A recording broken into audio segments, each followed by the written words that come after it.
Hi, welcome back to Joe Blogs. This video is another update on the situation with regards to Russia's invasion of Ukraine. In this series of videos, I'm looking at the financial implications of everything that's going on. And in today's video, I want to talk about some brands that have now been taken over by Russia. So as we've seen the conflict unfold, firstly, we saw a whole range of sanctions that were introduced by the governments of the Western world against Russia, and these sanctions were designed to hurt the Russian economy and to stop the supply of money going into Russia to support the war effort. So the main focus that we saw was the closure of the SWIFT payment system. So a lot of companies in Russia that are seen as being sensitive are now blocked from using that payment system. But in addition to the official sanctions, we've also seen a commercial reaction from a variety of businesses. And to date, we've seen over 400 companies announce that either they are withdrawing from Russia if they have facilities in Russia, or that they're ceasing all future business with Russian counterparts. Now, in response to that, the Russian authorities have announced a new fast-track bankruptcy program whereby they can seize the assets of any companies that are announcing that they are leaving to make sure that those businesses carry on trading. And essentially what will happen is those businesses will be nationalized. They'll become Russian property. So the Russians are trying to protect their own economy and to prevent a collapse of their supply chains. But in today's video, I want to talk about some big brands that are attempting to leave Russia, that have tried to close all of their operations, but have been unable to do so. And those operations are now being run by somebody else using their brand name. So this is quite damaging to these brands. This could potentially have global implications for them, and there's nothing they can do about it. And the reason that they've lost control of their brand is that they have issued franchise agreements in Russia. So in this video, I'll give you a brief overview of what a franchise agreement is, how that structure works. I'll then talk about the businesses that are being impacted by this and who have lost control of their own brands in Russia. We'll have a look at the legal implications of all of this and what risks there are for both the franchisee and the franchisors. And then finally, I'll wrap up with my summary as to what I think the likely implications of all of this are and what the eventual outcome will be. So before we get into all of that, if I could ask you as usual to give me a thumbs up at some point during this video if you're enjoying the content, and also to subscribe if you haven't done so already. And don't forget that I include chapters in all my videos, so if there's a section that you're not that interested in, it's really easy to skip over it. And if you're interested in supporting the channel, then have a look in the description below where you'll find a link to buy me a coffee or Patreon. The response to the Russian invasion of Ukraine from business has been overwhelmingly negative. Most companies have come out and made statements that they don't agree with what Russia are doing and that they now want to either withdraw from Russia or close down all of their business relations. And Yale School of Management have put together a comprehensive list of what major companies have decided to do. And this list has been split into 5 different categories. Withdrawal represents an entirely clean break, with companies completely halting all of their engagement with Russia. Suspension means that companies are keeping their options open for a return once everything returns to an element of normality. So the companies have temporarily cut back their operations, but could fire things up in the future. Scaling back refers to companies that have reduced their level of activity. Buying time is classified as companies who are postponing future planned investments, development and marketing, but are continuing substantial business operations. And digging in is their classification for companies who are defying all demands for an exit or reduction of activities. To date, 166 companies have announced that they are either exiting their Russian operations or completely stopping all business relations.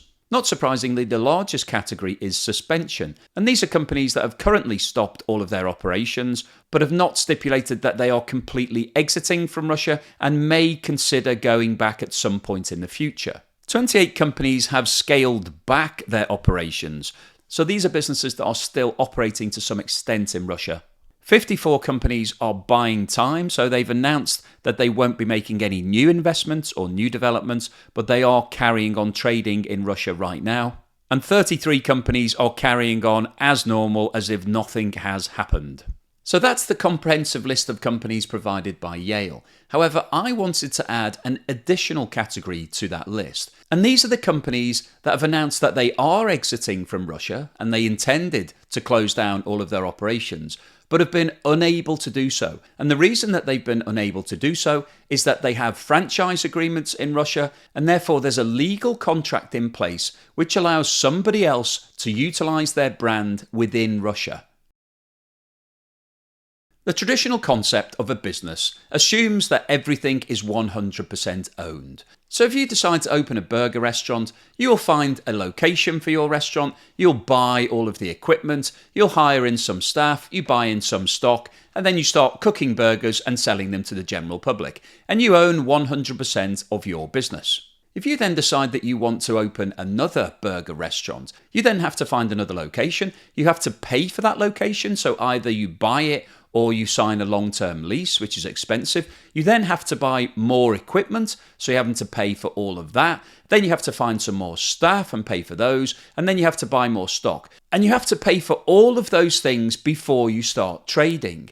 So there's a really big capital requirement if you want to expand your burger restaurant from 1 to 2. Now, if you wanted to expand your burger restaurant from 1 store to 1,000 stores, that would involve a huge amount of capital and would be really expensive. And it's very difficult for businesses to be able to afford that. Unless you can find somebody to give you all of the money to be able to fund it, it's virtually impossible. But if you could find a way for getting somebody else to pay for that second store, but still make some profit from it, that would be the perfect scenario for you, because you'd be able to open up hundreds of stores without needing to pay out all of the capital required. And that's essentially what a franchise operation is.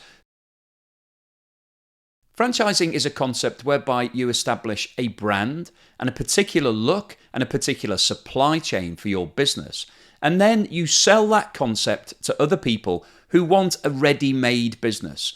So carrying on with our burger restaurant example, if we think about McDonald's, McDonald's has a very specific look. You know a McDonald's when you drive past it. It has the golden arches on the front, but the stores generally have the same sort of look. And inside, when you step into a store, it looks very similar. So it might have a slightly different design depending on where you are, but the counter looks the same. The equipment that's used for cooking all of the food is the same. The tables and the layout and the menus and the ordering system are all consistent across all of the different branches. So that is the McDonald's brand. That's what it's all about. And the food is obviously the same wherever you go. So when you order a Big Mac, you know what it tastes like wherever you are in the world. And that's because McDonald's is focused on making sure that the McDonald's experience is the same wherever you go. So the benefit of having a very prescriptive brand is that you can then sell that as a concept to a franchisee. So if I'm an entrepreneur and I want to open a burger restaurant, I have the choice of either opening up a brand new concept, thinking up a brand name, how I'm going to market the business, all of the issues around starting up a company, or I could go to McDonald's and sign up to be one of their franchisees. And if I do that, I know that I've already got a ready-made brand. I've got all of the marketing, which is done centrally by McDonald's. So I'm benefiting from their corporate power. I don't have to worry about the supply chain because they will provide me with all of the equipment and all of the food and all of the logistics and the support that comes with being part of a large corporate. I don't have to worry about staff training and health and safety and all of the issues that you have when you start a business from scratch. Everything is ready-made for you. All I need to do is find a location that I think is suitable for a McDonald's restaurant, approach the company, and then sign my franchise agreement. And under that franchise agreement, I will pay McDonald's an upfront fee to secure the franchise for a certain period of time in that location. And in exchange for that, McDonald's will provide me with all of the fit out for my store, all of the equipment that I need for cooking all of the burgers, and a supply agreement to provide me with all of the food that I need to be able to cook a McDonald's burger exactly as it should be. Now, in exchange for that, I will have certain terms and conditions that I will need to meet in terms of making sure I meet all of the health and safety and legal requirements for running a burger restaurant and that I hit certain volumes and that I'm performing well. So the reason that franchises have become very popular is that from the corporate point of view, it's a really great way of expanding your brand and network without having to pay out the full amount of capital for every single store. Because you've got a franchisee who will find that location and then they will pay for it to be fitted out. They will pay McDonald's to come and do all of the fit out, and they will cover all of the costs of running that store. So it's a low cost way of expanding your brand all across the country and all across the world. McDonald's will also take a percentage of the profits from that store, so it's a profitable enterprise. From the franchisee's perspective, it's very attractive because you're getting an established brand name day one. You don't have to worry about building up your reputation because it's already there. Everybody knows McDonald's. You know that you'll get a lot of custom. It's very popular, and therefore you should hit high levels of turnover and high levels of profitability, even though you're having to pay some of that profit to McDonald's. Overall, it should be more profitable than running your own store from scratch. You also don't need to worry about the supply chain and where you're going to source your burger from and making payments and negotiating with hundreds of different suppliers. You just have one supplier, which is the main franchise business. Expanding into countries that have different languages and cultures is always a challenge for Western businesses, and quite often they will need local partners who are able to integrate the business into that society. When deciding upon overseas expansion, a business always has the choice of opening company-owned stores and operations or franchising the concept out to local operators. And it's the franchise model that is now causing a major problem in Russia. We have heard from a variety of brands who have announced that they want to close down their entire Russian operations, but they've found that they've been unable to do so because the franchisees in the country want to continue trading. If you think about the situation of being a Russian franchisee, you currently have a business that you've invested quite a lot of money into, you have a lot of staff, you have a lot of customers, and you're making profit. Now, these individuals are not soldiers, they're not representing Russia in Ukraine. These are business people who live in Russia who are making an everyday living. So they've had no influence or control about what's going on in Ukraine. But all of a sudden, they've been advised by the franchise that they have to close down all of their stores. So the reaction of this from all of the franchisees has been fairly negative. None of these franchisees want to close their stores, to lose custom, to lose profit, and to lose all of their staff. So even though they've been instructed to close their operations down, none of these businesses have done so, and they are now continuing to trade. And this is a really interesting area because what we are seeing is some major international brands carrying on as usual in Russia, which obviously is sending a very negative message about that brand to the rest of the world. The parent companies are now realizing that by putting franchises into Russia, they have lost control of their brand completely. And this is now proving highly embarrassing for a lot of multinational companies. So let's have a look at who's been affected and how many units they have in Russia. Burger King is the most affected of all brands internationally. There are almost 1,000 Burger King restaurants in Russia, but only 15% of those are company owned. So the vast majority, over 800 stores, are franchises. Now, all of those franchises are owned by one individual, Alexander Kolobov. Burger King is owned by Restaurant Brands International and demanded that all of these franchise operations be closed immediately. Kolobov refused to do so, and there is no war clause in the franchise agreement that enables Burger King to be able to pull out of Russia based on what's happening in Ukraine. As a result, over 800 Burger King restaurants are still open and trading as usual. Subway has 446 franchise locations in Russia that are all still operating. Papa John's has 186 sites. McDonald's owns the majority of its 847 stores, but 135 of them are owned by franchisees and are still open for business. It's a similar situation for KFC and Pizza Hut. They have over 1,000 stores. The vast majority of them are company owned, but there are over 100 of them owned by franchisees and still trading. Marks Spencer, the UK retailer, has 48 stores, all of which are owned by franchisees and all of which are continuing to trade. Accor Hotels, which owns the brands Ibis and Novotel, have 57 franchise hotels in Russia, and Marriott also have 28 hotels that are owned by franchisees. Now, the legal situation relating to these franchises is quite complicated because the master company that owns the brand in all of these businesses has signed a legally binding agreement to allow that brand to be used overseas subject to certain terms and conditions being met.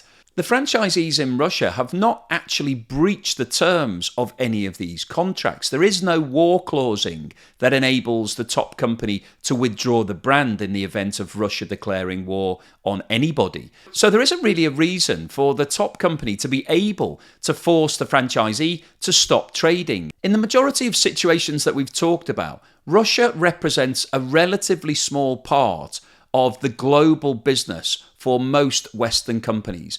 It's only really the major oil companies where it's had a huge impact because there have been some huge joint ventures with a lot of infrastructure spend.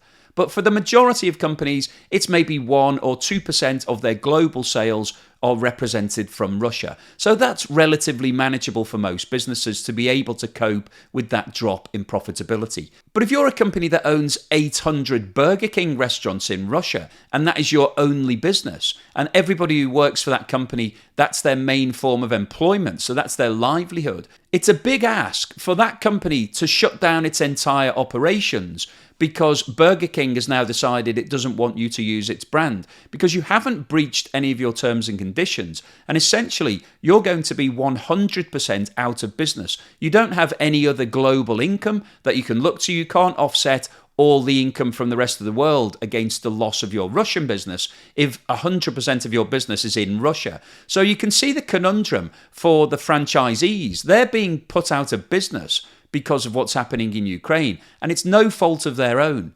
So there's no legal basis for closing down these franchises. But what the top company can do is stop supplying all of the goods that it provides as part of the franchise agreement. So in the example of Burger King, if those restaurants are sourcing their burgers and buns and all of the other food items directly from the American corporate, then the American corporate could stop that supply of food, and that would then mean that those restaurants wouldn't be able to produce Burger King burgers. But if they do that, they're then likely to face large-scale litigation because it's essentially stopping the trade for all of those franchises. So it's defaulting on its franchise agreement and therefore would be exposed to compensation claims. So the whole situation is really quite complicated. The businesses in the Western world want to stop their brands trading in Russia. That's clear. We've seen that from most companies. But because they've handed over control and ownership of those brands in Russia to these local operators, they don't actually own that brand anymore. They've given it away in exchange for cash, and therefore they're no longer able to control what happens with that brand inside Russia. So what's the summary and conclusion today? Well, big businesses are always very protective about their brands, and everybody wants to make sure that their brand is seen in the right light, has the right sort of flavour, and people want to associate themselves with that brand. As soon as the Russian invasion of Ukraine was announced, a lot of big corporates made public statements that they would no longer be trading with Russia and that they would be closing their Russian operations if they had some.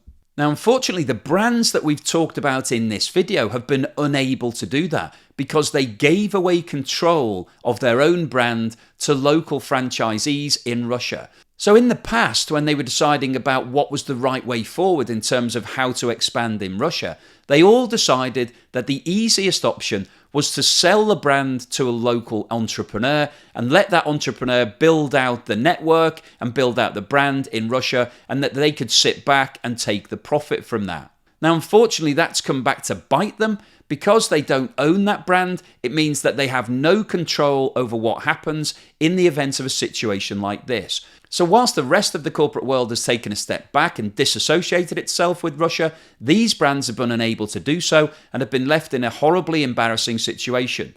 Now, they all have the option of cutting off these franchisees from a commercial perspective. They can stop all future supplies and make sure that these local operators don't actually get any of the branded goods that are for sale within those stores. But if they do that, they will be in breach of their franchise agreement. And actually, they will be the ones in the wrong in this situation, because the local franchisees have met all of the requirements of their terms and conditions. And it would be the top company that would be pulling the rug on them and stopping them being able to continue trading. So they'd be then liable to huge compensation claims. Now, it'll be interesting to see what happens, because all these brands will be desperate to try to close down their image and to stop business carrying on as normal. But the only way that they'll be able to do that is if the local franchisee agrees to that arrangement. And the only feasible way that they would agree to that would be for some major compensation to be paid. Now, that throws up a whole lot of other issues in terms of, can large payments be made at the moment to Russia? Would these companies be happy making large payoffs into Russia right now? And what would happen with the brand going forward? Because the franchisee probably wouldn't want to change the name overnight, because they would then be going back to a startup situation for all of these chains. So it's a really complicated position and not something that can be fixed really quickly. So I wanted to make this video today because we've been talking about the interconnectivity of the global economy for a long period of time, and we're seeing here another piece of the jigsaw that's quite complicated. As brands grow, they always have that decision as to whether or not they should remain 100% owned, or whether they should share ownership with partners or franchisees. And we've seen here that a lot of these companies decided that the franchise model was the best and easiest way to grow, but they didn't really think through all of the potential downfalls. And we've now got a worst case scenario in Russia that you can't close down these businesses in the event that you would want to do so. Now, normally a business would only close down its operations if it was unprofitable. And that would be a relatively easy decision to make, because it would be the franchisee who'd be making the losses, and they would be the ones who would want to hand back the brand. We've got a situation here that nobody foresaw. Nobody thought about what happens in the event of war, when nobody wants to deal with Russia. How do we get out of that? And the answer to that is you can't. You're locked in, and your brand is up there in lights for the whole duration of this period, and probably for the foreseeable future. So hopefully you found this useful and informative today. If you've liked what I've said, then please give me a thumbs up. And if you'd like to see more videos like this, then please subscribe to the channel.